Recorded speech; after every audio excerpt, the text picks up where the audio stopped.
Ernest A. Cotman. Now, what about nurses and physicians? Nurses say they've witnessed bad behavior in doctors, and doctors say they've observed bad behavior in nurses. Well, you know, we all behave badly at certain times. I bet even in the English department you have that, don't you? Never. They lie a lot. They don't ever observe it. We learned that from those guys. You observe it in comm studies? Oh, yeah, absolutely. Kids get They're better in English. That's okay, I ride a motorcycle. You do? I did, Yeah. It's interesting. We're working with someone on a statement paper on motorcycle safety. Did you wear a helmet? Absolutely, and leathers. Yeah. Yeah. That's very interesting. Do you ride a motorcycle, JP?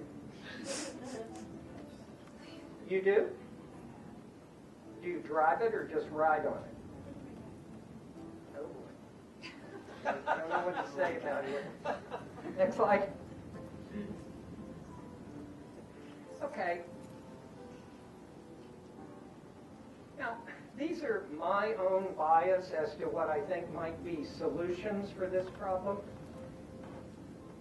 Communication education, and we talked about this today, and I think that the sooner the better we do that along the educational process, because it makes you aware before you go into the clinical scenario just how very important this education is. And, you know, we educate humans and we train monkeys. Training is when you have something that's measurable, but education is when you're going to be able to apply critical thinking skills to the various communication scenarios. And we have to have cooperation from top down and bottom up. And we, you know, it's I work with a team of nurses, and one of the first things I say to them when I go into the operating room is, don't let me do anything stupid today. Because they're part of the team. They really can keep you out of trouble. They generally know when, if they've done thousands of operations, they know when things are not going according to a pattern. And one of the things that experience teaches you is pattern recognition. When a young trainee comes out of medical school, they run around with a Merck manual in their pocket as an intern, looking up everything, and now they get on the iPhone and look up everything. After many, many decades of practicing medicine, you recognize patterns. I can see a patient that's sick from 1,000 miles away. I may not know what's the matter, but I do recognize those patterns. So that takes experience. And I want to talk sort of here at the end about some studies that we've done that have made a difference. This was published in the Journal of Trauma, Injury, and Critical Care. What we did is I was sitting in a meeting of state trauma surgeons in West Virginia, and there's all this bitching and moaning about communication. I call and it takes me forever, and I don't do this and I don't do that. So we decided to do a little qualitative analysis, and Ted designed a survey, and what we found was on the one end of the equation, the caller who's calling for help thought that they were being treated with condescension and rudeness and dismissiveness, and the people at the level 1 or the higher level injury centers were saying, well, if you just do what we tell you, stupid, you wouldn't be bothering us. So what do you do about that? We designed an intervention. Ted gave me 18 slides, and I was the trained monkey that went around and talked to the people in the trauma system. And when we compared the cohort of the people who have had and have not had this short module, which lasted about 45 minutes on affinity-seeking communication, we were able to reduce the time to decide to get a patient to safety by 17 minutes over the group that had had no intervention at all. That has now become policy of the American College of Surgeons. It's published in the 3rd edition of the Rural Trauma Team Development course for how to handle patients.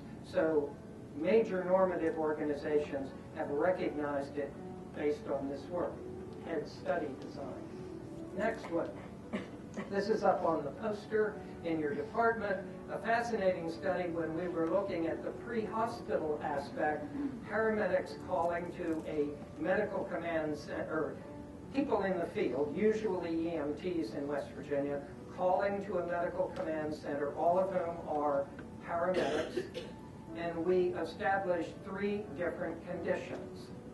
Do you do a better job when you listen to the interaction, when you listen, or we had them transcribe, read the interaction, or if you read the interaction alone? What do you think was the best? Any theories? Ashley? You have no idea? It's the first question you haven't known. Okay. You know? What do you think would have been the best? If you read it and saw and heard it, if you heard it, or you just read it? That's what most people guess. You know what the answer was? If you heard it. If you heard it. Now, why do you think that is? It's nonverbal behavior. Because the paramedic can detect when people aren't sure of things, and then they'll go back and recheck the message to determine the accuracy of the message. So it was the group who heard it, and that means that interpersonal communication probably is never going to be, even though you use emoticons when you talk to each other, etc., it's probably never going to be trumped by computers. And that having been said, the last study that we did that we're working on right now is this huge problem that we had with inter-hospital transfer. We have now developed an app, and we did a lot of pre-survey, I think 125 data points, generally nurses, but other people and physicians, about end-user comfort with technology. And as this has played out, we have created an app for an iPhone that it now takes less than 5 minutes to transfer a patient that has been injured through that app. And we're in the process of looking at these data as they accumulate. This is just a pilot study in order to expedite patient transfer and get the patient to safety in a much quicker interval. Now at this point I'm going to stop, and I'm going to ask if anybody has any questions. So first of all, thank you.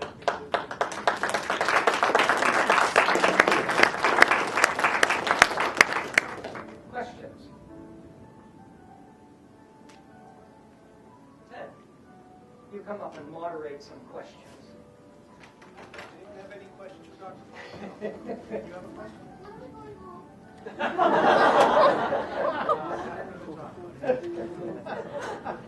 Aiden is interested in being an NBA player. He's not interested in this crap, are you, Aiden? Yes, sir. You know, we're obviously an interested audience with communication people, nursing, and students. How do your colleagues take this? I mean, when you talk to other medical doctors, other surgeons, are they receptive to this message? We have a course at the American College of Surgeons, and I can tell you that the first year there were 30 in the class, the second year there were 21, the third year there were 12, and I was teaching this with the president of the American College of Surgeons, and they have canceled the course. So the answer to that is changing culture takes time, but we're not discouraged by that. We feel that it can be done one person at a time. Most doctors, when I got into this because I went to a course titled Surgeons as Effective Communicators, and I thought it was such an oxymoron I should take it. And in going to the course, there was a comm scholar there, and a bunch of doctors, and the ComScholar knew all about the science of communication. I'll be honest, I had practiced medicine then for 35 years. I thought I was going to go learn how to be on radio and television. That's what I thought communication was. And it was a huge eye-opener to me that there's this whole science out there. And there was a need because of all the mandates. Medicine is going to a humanities-based discipline. I'm sorry, I couldn't tell you the Krebs cycle if I had to. But I can tell you this, 90% of what I do is social science and not pure science. 90%. So medicine recognized that. All of the organizations, the Association for Graduate Medical Education, Residency Review, we have actually changed the MCAT exam, Medical College Admissions Test. No longer is there a writing sample. There will be direct questions on the humanities that people coming out of undergrads are going to have to answer. So it's the normative organizations have bought in. The kids in the residency, we teach our residents a whole day of this, and along with professionalism and ethics, they have bought into it. And as the generations come along, but the established physician, very difficult. Did that answer your question? Yes, it did. Thank you. Somebody else had a question. Yes, ma'am. I have two of them. Yes, ma'am. How do you use the communications model to improve informed consent when you are, as a surgeon, talking to a patient in terms of such issues as at what point do you talk to them? Do you use language? Do you use statistics? Does it matter if it's right before surgery, those kinds of issues? Well, That's my first question. absolutely, and that's an excellent question. And there's a very funny story about a guy who was a literacy expert. And he talked about those of us over 50 have a routine colonoscopy, and which isn't a very pleasant experience. He went to have his colonoscopy, and he was given 14 pages of information to sign, which he said was written at the graduate school level. And his point was, when you're there in one of those skimpy gowns and have had all of that treatment the night before, you're not about to back out of it, and the informed consent was obviously not very important.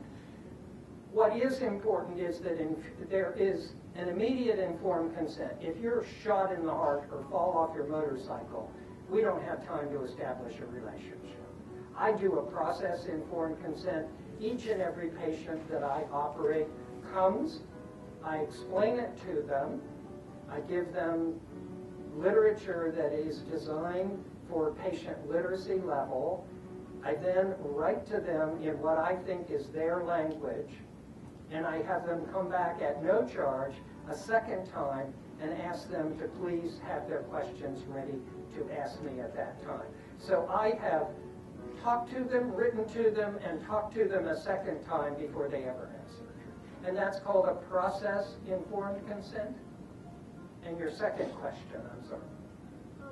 In this time when, to a certain extent, some medicine is business, and especially if there are expenditures of the time that the doctor examines the patient, how do you get agreement to a communication model when there seems at times to be an emphasis on Well, revenue? absolutely, sort of margin over mission. Again, a super question. The average physician interrupts the patient within 15 seconds of their opening their mouth. We know if we just let the patient tell their story. Most people don't come. How many of you go to the doctor and don't have any idea why you're at the doctor?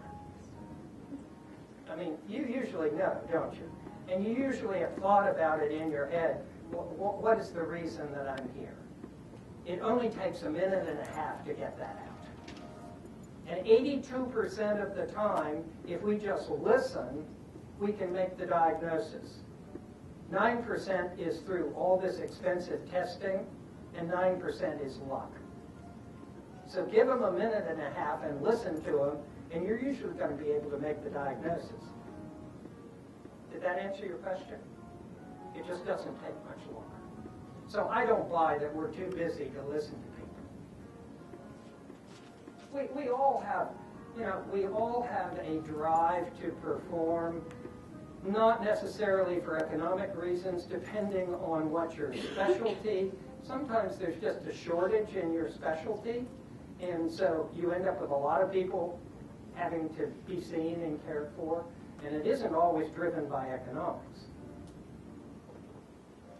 Yes, ma'am, you had a question, the motorcycle lady. Oh, no, I didn't. I'm just thinking.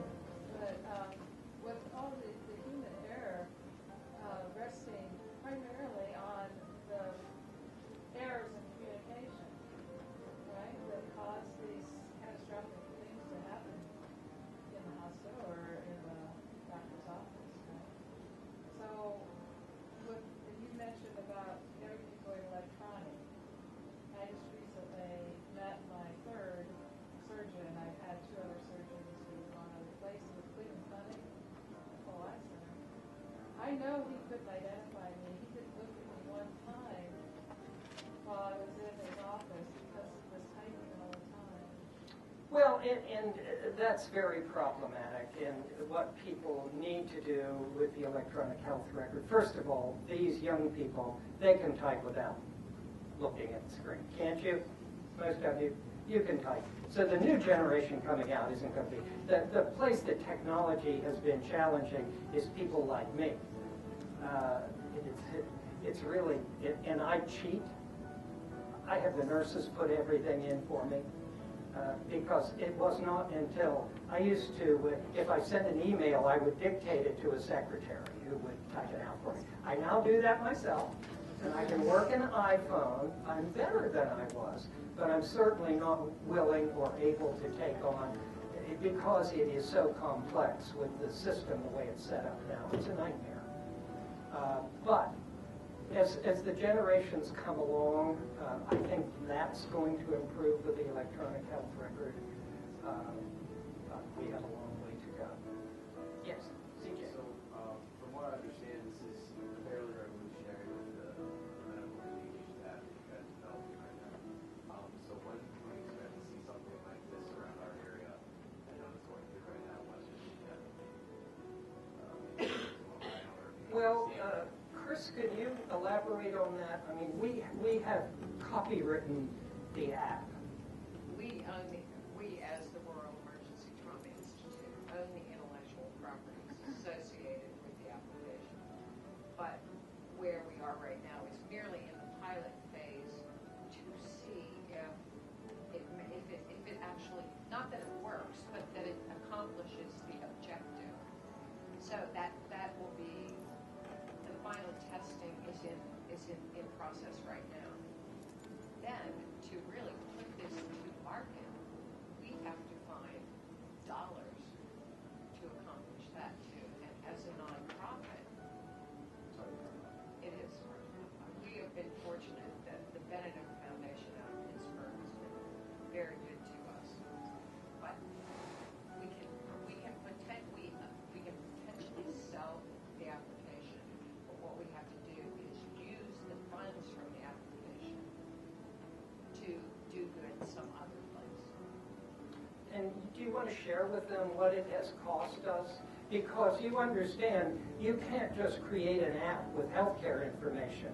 It has to be able to get past the firewalls. It has to be encrypted, sometimes reverse encrypted. You can't say, Mrs. Jones just fell off her horse, because everybody in the world's going to know it if you send that out over the internet. How much does it cost to create It that? has cost us approximately $180,000 to develop the app. That's one app. Used right now by WVU and one other hospital. There have only been, as of last week, 6 transfers done. But the pilot began in the middle of September. But it's working. There's some bugs that are being worked out, but it's working very well. Bill was talking about making sure that it's HIPAA compliant so that our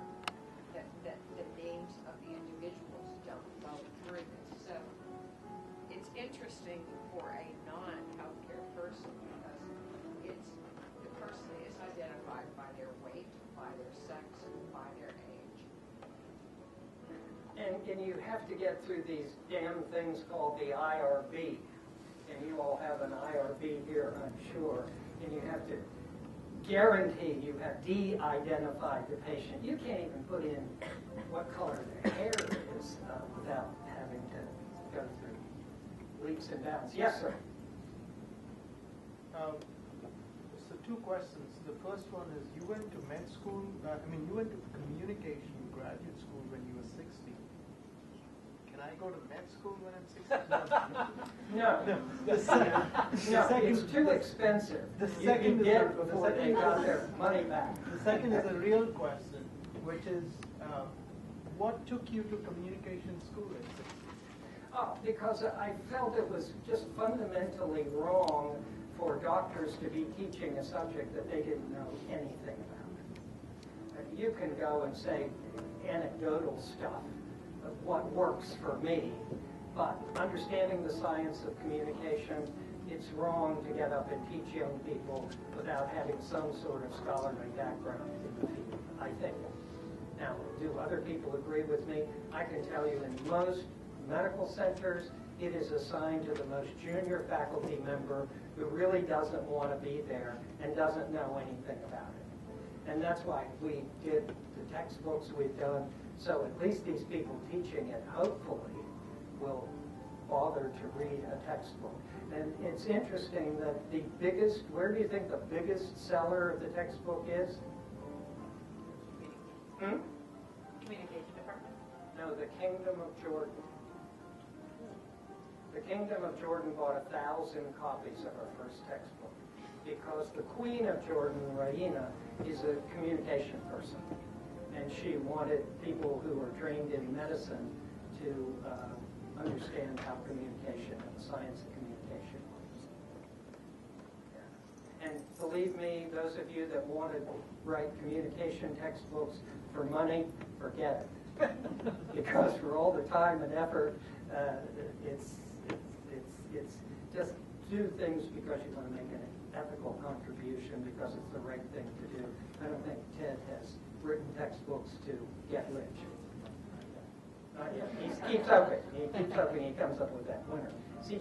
Coming from a undergrad that's hopeful going into the medical field, what's like the best advice you give for someone nursing for that?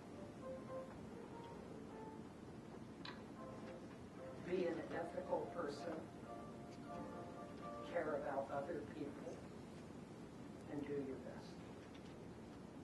There's always going to be somebody smarter. There's always going to be somebody dumber. Set your goals and head in that course as long as it's legal. Great. That's a great way to end this evening. Could you join me in a round of applause for Dr. I want to thank you all so much for allowing me to come here. It's been a real joy. It's a beautiful part of the country. I only wish I owned a farm out here because we don't see flat land like this. Everything we see is pretty steep. And, you sort of get a nosebleed if you were trying to raise anything. And Aiden, you have been so good. Let's have a round of applause for Aiden. Thank you for coming, everyone.